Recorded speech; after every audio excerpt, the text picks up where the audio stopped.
canonize the canon. Like, they saw the mark, spotted it, pointed at it, and then swerved off in the opposite direction into a lake as flat as Timothee's performance.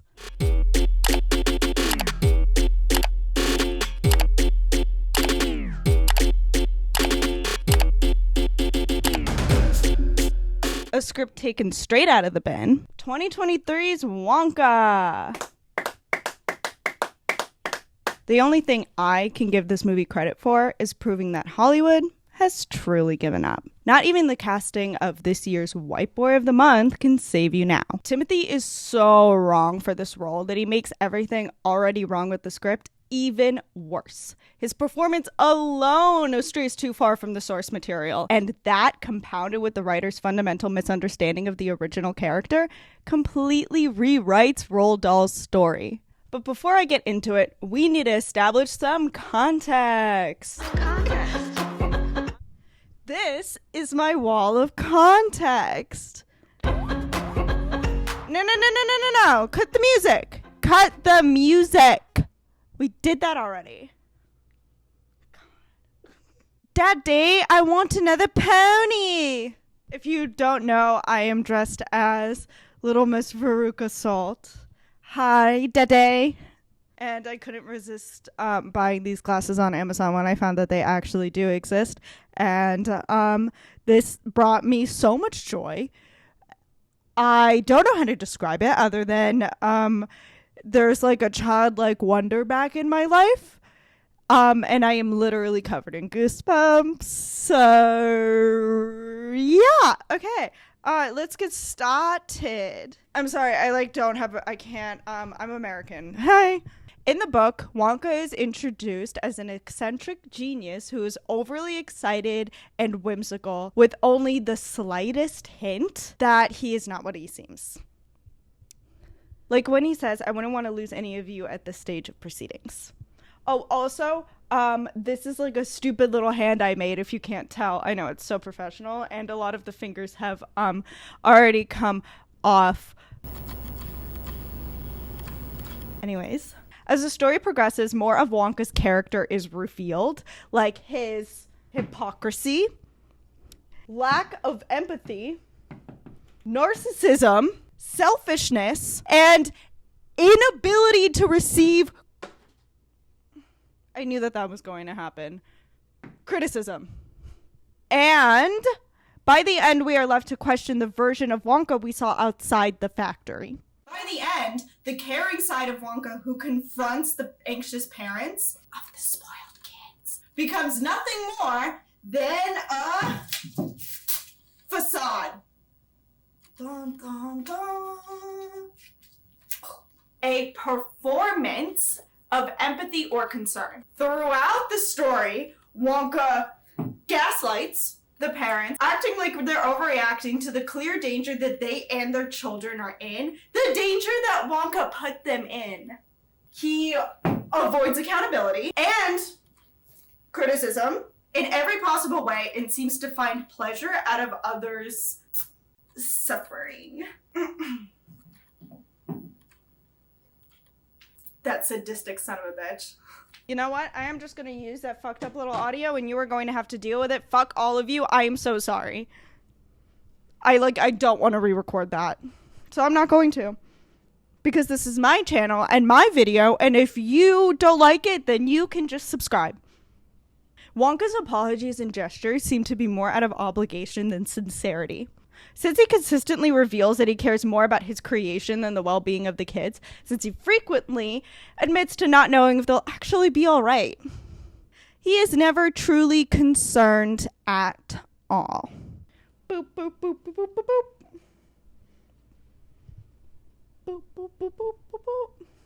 Because this movie is a prequel to Charlie and the Chocolate Factory, both the writers and Timothee were practically set up for success, with not just the original source material by a prolific author, but also two filmic interpretations of the character by two prolific actors. So then how did they fuck it up? Like, they saw the mark, spotted it, pointed at it, and then swerved off in the opposite direction into a lake as flat as Timothee's performance. The 2023 Wonka film took the 1971 approach of a musical with whimsy, but in the 1971 film, the tone was whimsical with a touch of creepiness, a duality that exists throughout the film even prior to Gene Wilder's appearance on screen. Now this is important.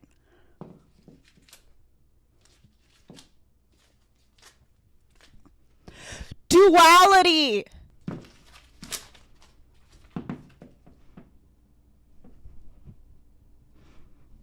Now, in the opening credits, there is something that needs to be addressed.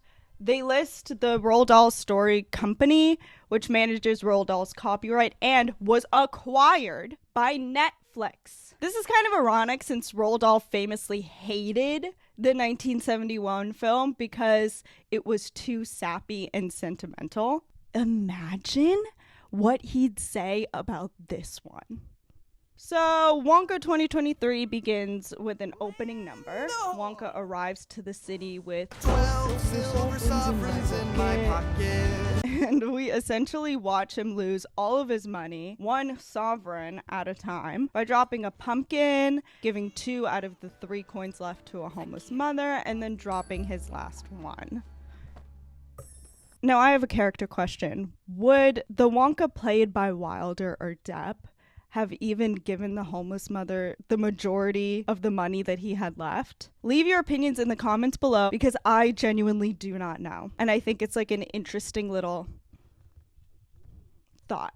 The song itself is very surface level. It only tells the audience that he worked hard on his chocolate and wants to share it with the world even though he has very little money. Whereas the 1971 opening number informed us of the perception of Wonka by the public. This guy has no real clue who Wonka is. And this number doesn't tell me who Wonka really is, just what his goals are. Both the 1971 and Tim Burton's films are about Willy Wonka, not Charlie. The plots use Charlie as a way into Wonka's character. This film with Timothee Chalamet is a prequel, so I am and was expecting it to be about Wonka and a deep dive into his character. But this opening song tells me nothing about this movie beyond it being a prequel, as opposed to the 1971 opening song that immediately directs the audience to the true center of the story, being Willy Wonka. Now, broke because he was irresponsible with his money, Wonka plans to spend the night on a bench in the dead of winter. As he's preparing his hot cocoa nightcap, time for a little nightcap. That P sound Timothee makes is so irritating. He gets interrupted. A pet peeve of Willy Wonka that was made abundantly clear in the book by a dog trying to eat his pants. Stop. Hey, shoot. Go away. Stop.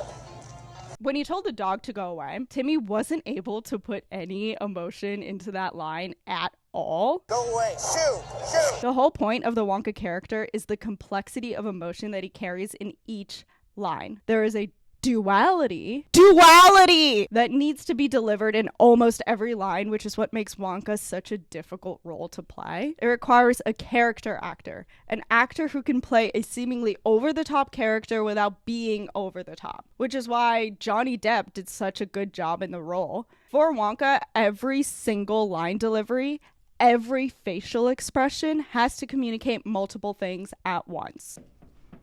And Timothee could barely communicate a single thing, which is so upsetting because I loved him in Call Me By Your Name.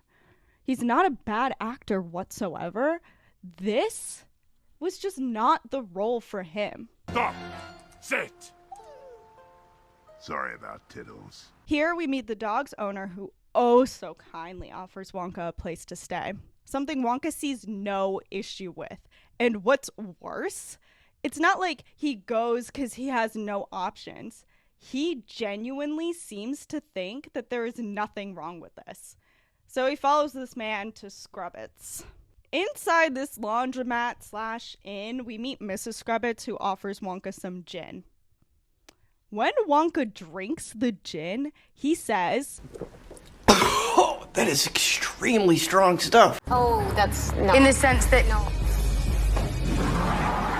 That line is out of character. He wouldn't have said that. The canon Wonka would have actually tried to smile and act like he enjoyed it, with his expression clearly communicating otherwise, and then lied. Liza Minnelli, lies. Facade! Like Depp did with the caterpillars in Loombaland. But not quite so beastly as the caterpillars.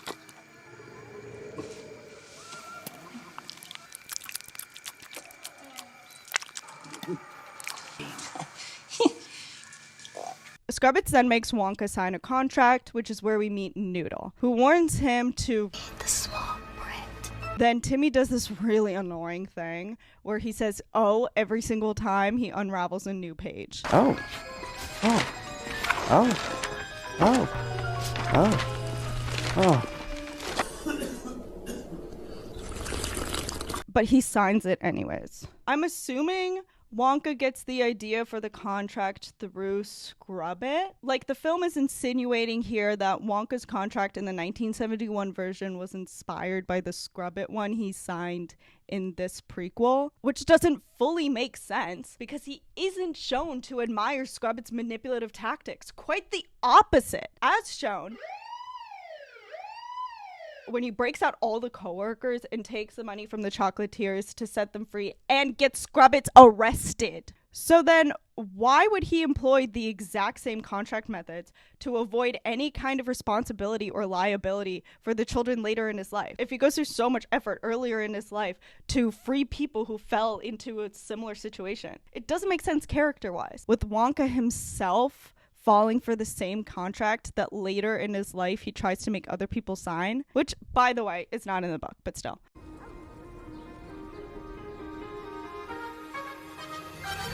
The next day, Wonka goes to the shop square to try and sell his chocolate. What the Sigma? Did Jojo Siwa direct this? So quiet up and listen down. They also reference Gene Wilder's Wonka with Scratch That, Reverse It, but the execution was not it. Nope. Scratch that. Reverse it. Wait a minute. Strike that. Reverse it. Thank you. And here's another song that I personally find annoying. Chocolate. And there's chocolate. But only Wonka's makes your eyes pop out. There's chocolate. Also, why is there a gasp when he sings In a Jungle? In Mumbai. Anyways, he draws a crowd. Then the prominent chocolatiers whose stores are literally right there come down to try his chocolate. Chocolatiers that Wonka admits are his role models. Aww. The core of Wonka's excitement in both previous films and the book only comes out when he gets to show off his inventions or candy. That's when his true emotions show as complete unbridled excitement, which is especially clear when compared to his interaction with others, where it's more of a performance. The facade! Like meeting the kids in the original story. So therefore, in this scene where, according to Wonka, his role model chocolatiers are trying his chocolate and they're clearly enjoying it via their facial expressions, when they say, "Oh, it's not just chocolate, there's marshmallow." It's not just chocolate, is it? There's marshmallow. He should show genuine excitement.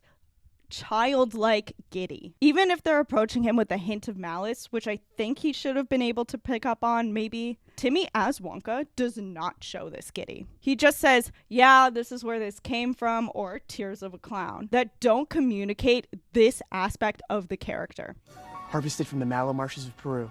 With lines like that, the actor is meant to carry the bulk of the emotional weight through their face, which Timmy is unable to do. Then his idols say his chocolate is the worst. West. And Wonka's reaction is just disappointment and defeat. Should be simple, plain, uncomplicated. Aww.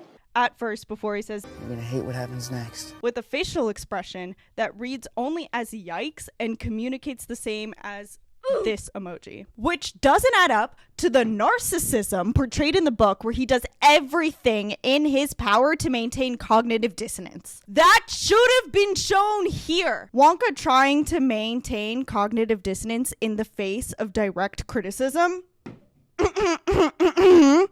by just not accepting it, period. Or not accepting it as like valid by insulting them, which might be less fitting here since he admired these people. I would have had him laugh in their face and try to conceal his pain from such a blow to his ego. Because like, which should have been read in Timmy's face before relishing in or getting too much joy out of their karma.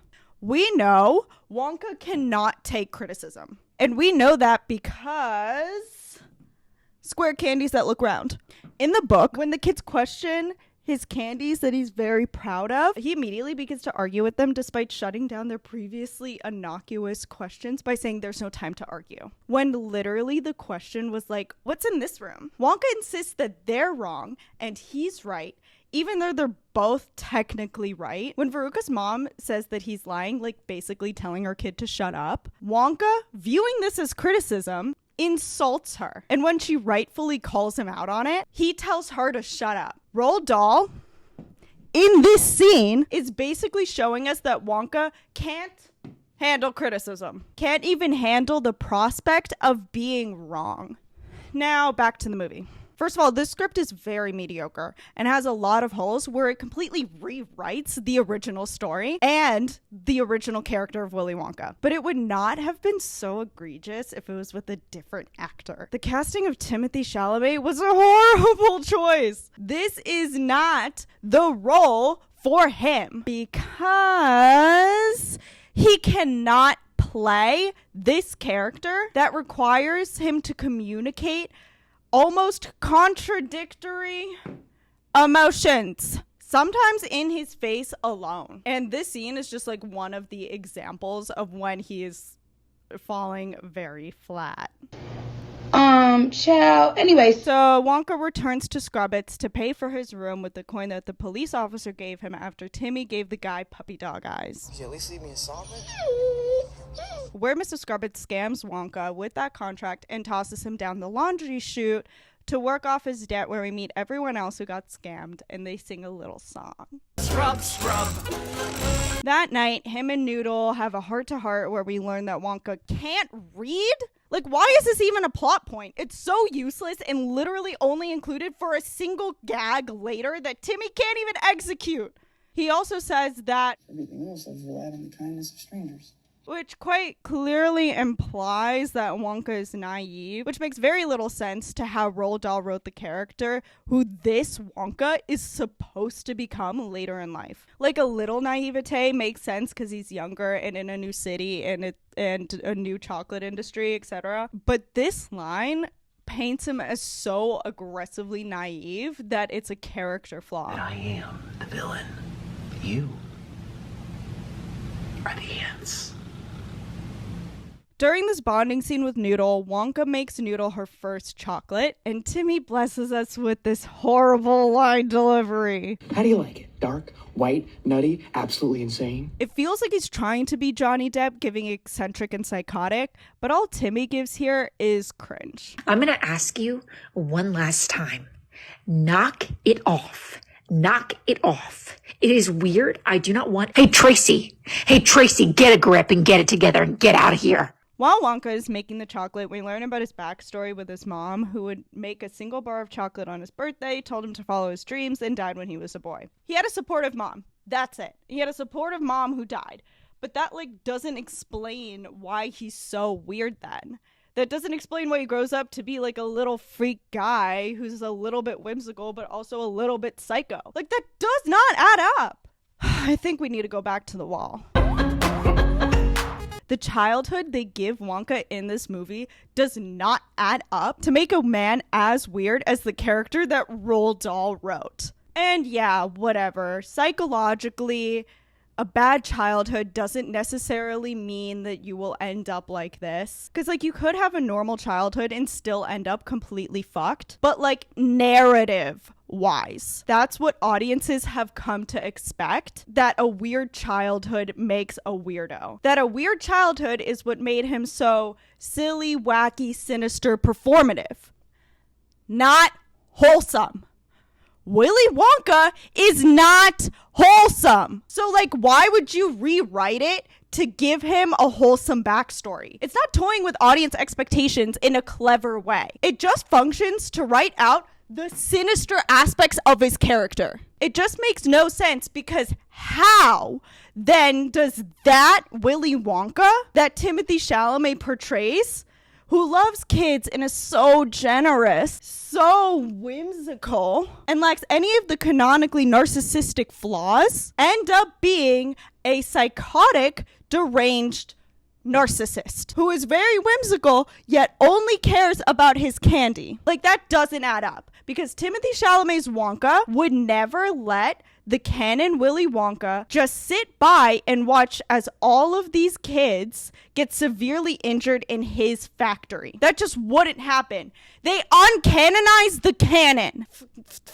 The chocolate is ready when they finish telling the shitty backstory, and Noodle takes a bite, puts it down, unfinished. Wonka's smile fades, and he solemnly asks, You don't like it? She sat here so he wouldn't insult her, but canonically, narcissist. He would take this as criticism. Not recognize the emotion and ignore it. It's more likely that we would see some anger building in him as he attempts to mask it with empathy and say something more along the lines of, well, keep going, it's fantastic. Or, isn't it terrific? What, too delectable to finish? Or, you don't have to save it for later. I can just make more. Also, I can't act, so don't judge me on the line delivery. I'm so sorry. I don't do that. Wonka then goes on to convince Noodle to help him break out of Scrubbits. To sell chocolate, of course. Also, cringe. He's really not selling it. I so wish they could cast someone who could at least pull off those lines. Noodle does end up finishing her chocolate. That's meant to show them the silver linings or, like, give them ideas. I also find the lines really annoying. The movie then introduces the subplot of the other chocolatiers bribing the police chief to do their bidding. All these chocolatiers are rich and greedy and powerful and hate the poor. Basically, it sets them up as the primary antagonists, with them using the police to kill off Wonka because He only charges a sovereign a chocolate, so anyone can afford them. Even the... You know, the poor? Fickle Gruber's gagging reminds me of Depp's Wonka gagging and not being able to say the word parents. And the rest of you must be their...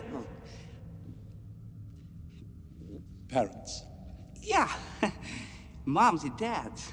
Now, here's a little question. Is Wonka's disdain for the rich influenced by the competing chocolatiers? Is that what this film is trying to communicate?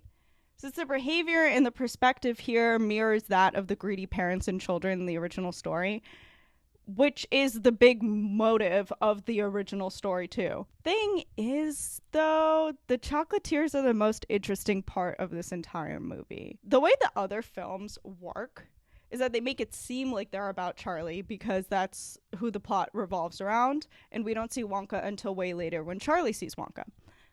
But in reality, the entire film, or both films, is about Willy Wonka. For both films, the entire movie reflects Wonka's character, including in the music and score.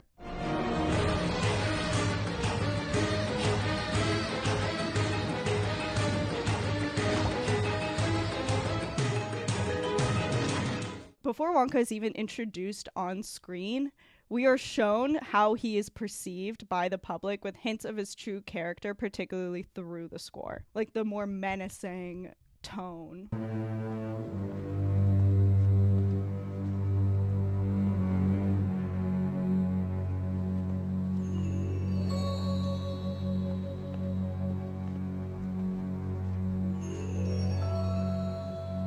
The duality! Here, however, it doesn't feel like the film is truly about Wonka. It almost feels like it's about the downfall of these chocolatiers and not about the actual character of Wonka itself. It's less a prequel and more about how Wonka's success led to their downfall, which is like very capitalist centric. It's also more about Noodle than Wonka, but the song the chocolatiers sing is also the best one in this entire musical movie. You're not a little sweet tooth, It's true, the only thing that brings you joy. Anyways, it cuts back to Noodle and Wonka's escape plan, where they basically convince Mrs. Scrubbit that the big dude that works for her is an aristocrat, so she'll be too preoccupied with flirting to notice them sneaking out. It's really not that interesting. Wonka shows his ingenuity by making a scrubbing machine using the dog. And while grabbing supplies for that, it's the only time in this almost 2-hour-long movie where Wonka shows even a hint of selfish disregard for the people around him. When he grabs the ladder that girl was actively using, leaving her hanging from the ceiling. That's the only time I saw the character that Roald Dahl wrote come out in this entire movie. The only time anything more sinister about the Wonka character was portrayed in 2 hours. Because it's kind of starting to bum me out. So they successfully escape, only for Wonka to realize that his jar of chocolate is empty. They've been stolen. Because the orange man struck again. Orange man. It's just weird. One day I shall catch a noodle. Willie. One night too. Willie! Oh. I don't care. When Noodle suggests that Wonka's more likely eating chocolate in his sleep, he says, Stuff might... That makes a lot more sense. Wonka would never listen to Noodle saying he's wrong about the little orange man stealing his chocolate. The Wonka character hates being wrong. He would have argued with her like he did about the square candies looking round, to a point of no return before changing the topic like he did in the Mike TV drama. Justifying his idea of stretching the kid and acting like the parents are overreacting, interrupting the parents' protest by saying, "No arguments, please," effectively silencing them, and finally calling over an Oompa Loompa to put his plan in motion to keep them from asking more questions. This Wonka would have insulted Noodle for such a crazy thought and be offended by the mere suggestion that he's wrong. How dare she, you know? Noodle, now pissed that she helped Wonka sneak out against her better judgments, says, Stupid silver linings. the movie again writes something that the original Wonka wouldn't say. Hey, don't be stupid about my chocolate. A line that Timothy delivers like he's whining about doing his homework. Like a pouty little baby. The Wonka that Roald Dahl wrote would have been much more blunt and excitable. The hey should have been shouted in shock, as if you just saw someone like actively stealing your bike. Hey, stop that. Also, Wonka wouldn't say that, period. It is way more likely that Wonka would respond by talking up his chocolate, saying how she doesn't get it. He has too much pride, and his reaction here is too sensible, as if he can take criticism, like which he can't. And the OG text proves that he can't. But we can make more chocolate. Only problem is I'm all out of milk. So since they don't have chocolate, they need to make some, and for that, Wonka needs giraffe milk. So he and Noodle go to the zoo and essentially drug the guard to get in. A single chocolate that perfectly mimics a night on the town. It's when he hits the layer of whiskey fudge, he'll get emotional. Oh, she was the only woman I ever loved. Finally, some old pork from the back of the cupboard. And... Let's go. Let's go. This scene is literally the only reason why the illiterate thing was included. Ah, giraffe.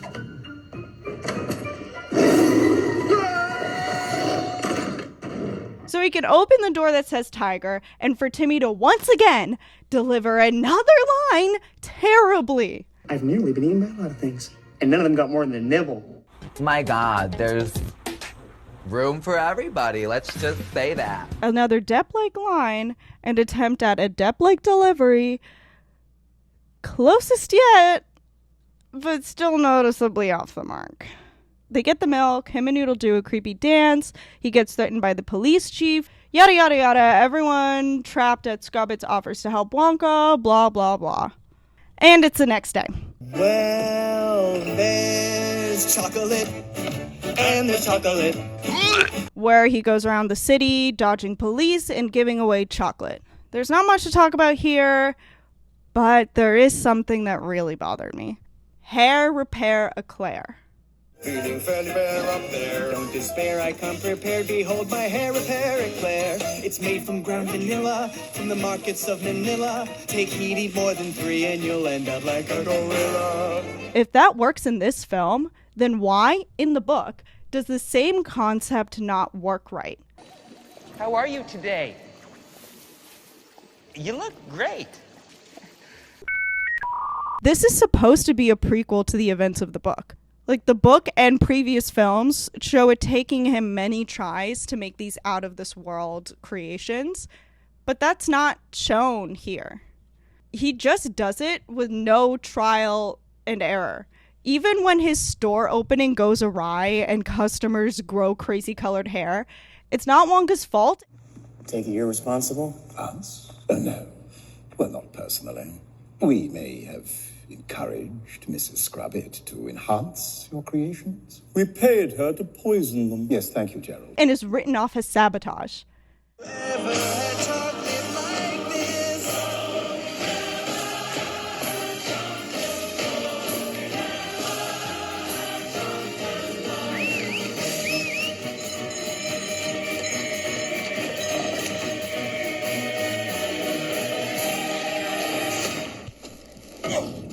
Oh, and the police chief is fat now. Okay, yep, there we go. Pretty sure I've gained about 150 pounds in the last 2 weeks. So that night we get to see the Oompa Loompa, who gets trapped by Wonka in the glass jar, where he tells Wonka his backstory and why he's here. Well, you started it. Me? You stole our cocoa beans. This song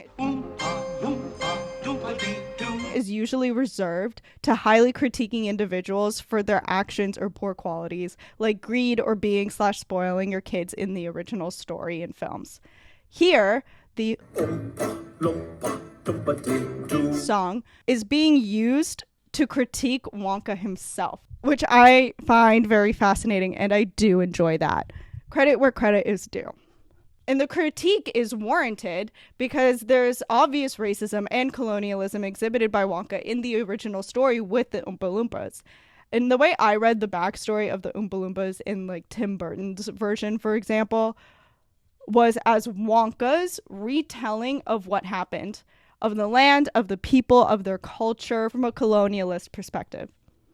I teach high school geography, and I'm here to tell you... Well, then you'll know all about it and know what a terrible country it is. And because the film is about Wonka and his character, we don't get the Oompa Loompas version of those same events, which I believe would have been totally different from the original story, with Wonka's retelling in the original functioning to justify why he enslaved them and explaining it away as something mutually beneficial.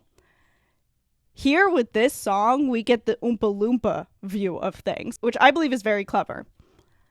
However, the film does completely ignore, if not rewrite altogether, the undertones of slavery and colonialism that show Wonka's lack of empathy.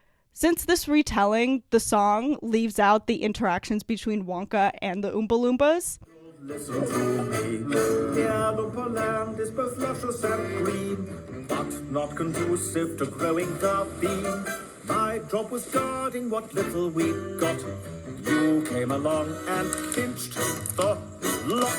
Hey, why didn't you say something? Well, perhaps I drifted off. By having Wonka take the cocoa beans without knowing there was an Oompa Loompa there guarding them, not only portrays Wonka as a passive actor, but frames his employment of the Oompa Loompas at the end as a good deed, which makes the fact that this is an Oompa Loompas retelling way less powerful than it should have been. The Oompa Loompa backstory sucks. It rewrites the events of the book completely and is obviously done to avoid the clear slavery undertones. But even more so, the inclusion of the Oompa Loompa itself rewrites the events of the book. Since Wonka only brings the Oompa Loompas after he shuts down his factory because of the spies. And only then does he come across and enslaves the Oompa Loompas. This being a prequel, displaying the events before his success, predates his knowledge of their existence. Also, the Oompa Loompa hitting Wonka over the head with a frying pan after Wonka handed it to him seems like a Wonka thing to do. Thank you. Now come a little closer. That's it. Closer. Come on, cozy on up. There we are. Him being tricked like that kind of felt off. Anyways, after this, Wonka buys the storefront and holds its opening day. I'm assuming the hands at the doorway when Wonka opens the store are referencing the coat hands in the 1971 film. And that sabotage I was talking about earlier. This is what you get for mustaching my daughter. Happens. Wonka's reaction here is pure distress and panic, which isn't totally inaccurate since someone had ruined his creation, but I would have liked to see a little smirk or giggle, a moment of brief relief for him as all these people begin to look more and more ridiculous before he shakes it off and remembers what's going on. I would have also liked to see some anger when he realizes that someone tampered with what he holds most dear. And when the entire shop is in ruins, Wonka is mainly upset that his mom didn't appear when he opened it. She's not delusional. She's dead. Wonka's mother makes him too sympathetic. The film making his motive for making chocolate and sharing it with others being to see his mom again is possibly an attempt to show derangement, but it just comes off as naive. The Wonka character is shown canonically to seek validation in his creations. The supportive mother figure in this film actively works against that motivation. So they decided to write him a new motivation in this scene, I guess, to justify the mommy backstory, because that was so necessary. Like, take out that backstory. It's not working. The fact that you had to insert the seeing her again part in order to make it work means that it doesn't work. So sloppy. She passed away? Oh. When everyone else leaves and Wonka is alone, the other chocolatiers come to him and bribe him to leave the city in exchange for everyone else's freedom from Scrubbits. And he takes it. Canon Wonka would not accept the money. He is much more selfish than that. At least he wouldn't really accept it. He might take it and not follow up on their demands. But the Wonka in the book has never been shown to take anyone else's well-being, let alone people in general, into consideration. Why would this have changed with age? Wonka would not do anything so seemingly selfless unless it benefits him, as shown in the book and its film adaptations. Any seemingly selfless act is just that. An act to fool others. A facade. Here, this is not apparent or shown in any significant way. For all we know, Wonka's just a little selfless, naive little baby boy who's so good to everybody and only cares about the well-being of others. Right? Wrong! Anyways, the chocolatiers try to kill Wonka, but he got away. He met up with Noodle and the others and went to get the chocolatiers' book of incriminating evidence. Hijinks ensue, but him and Noodle get caught and are shut in a vat of chocolate that they almost drown in. If it wasn't for the Oompa Loompa, in a shot that mirrors both the 1971 and the Tim Burton versions. Actually, pretty clever. I like those little cinematic references. But this near-death experience for Wonka makes the events of the book impossible. If this really happened to Wonka, there is no way he would be able to be a bystander, let alone be entertained by Augustus almost drowning in chocolate. The great bakery nincompoop. Bravo! Well done. Aren't they delightful? Aren't they charming? Roald Dahl quite explicitly writes that Wonka could not stop laughing at Augustus experiencing what this movie tells us he himself barely survived. Like, why would he be laughing? Anyways, it's a happy ending. The chocolatiers and police chief get arrested. Call the police. Wonka shares his mom's chocolate with the people that helped him. He sees her, finds Noodle's mom, and builds a factory with an Oompa Loompa. There are still some glaring issues that I need to address. As a prequel, it would make more sense for his character to be even more blunt here, like in this space of time, with the facade of sincerity, and politeness coming in a little later, or even like developing throughout the film. Instead, he is portrayed as naive and completely sincere, and at his core, a kid. This film portrays Wonka's facade as his true character. The issue of Noodle. If she exists, then why did Wonka go through the whole golden ticket thing to find an heir? If he can give the factory to her. Her whole character also kind of prevents Wonka from showing his more sinister side. But I guess that's debatable with the existence of Charlie in the original story. This film just doesn't have the same finesse as the others. Maybe that's just because the screenplay didn't have the support of such a deeply complex material such as a Roald Dahl story. Even still, they had the original material. They had 2 on-screen interpretations to go off of for this prequel. Like, Tim Burton's version proves that the original story has enough beef and meat, leaves enough room for a good prequel. With how John August, the screenwriter, wrote Wonka's backstory. The story itself, this one, leaves so many questions unanswered that can be answered in a prequel. Like why Grandpa Joe knew so much about the factory, and why Wonka is so eccentric, childlike, yet fundamentally uncaring and selfish. Many things they did here in Wonka 2023 just fell flat. They explored the wrong things. Like the intrigue of Wonka isn't how he built his candy empire. Isn't how he became successful. That's not what's interesting about the original story. What's interesting is the character of Wonka, which the film completely ignores to tell the story of his path to monetary success. Is capitalism really rotting our brains that much?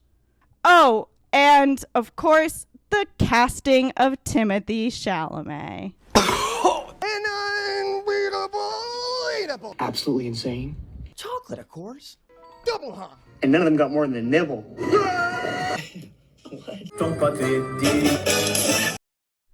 Oh, and let me know if you want to see another video about the Tim Burton version, because I have too much to say about that to put it in this video.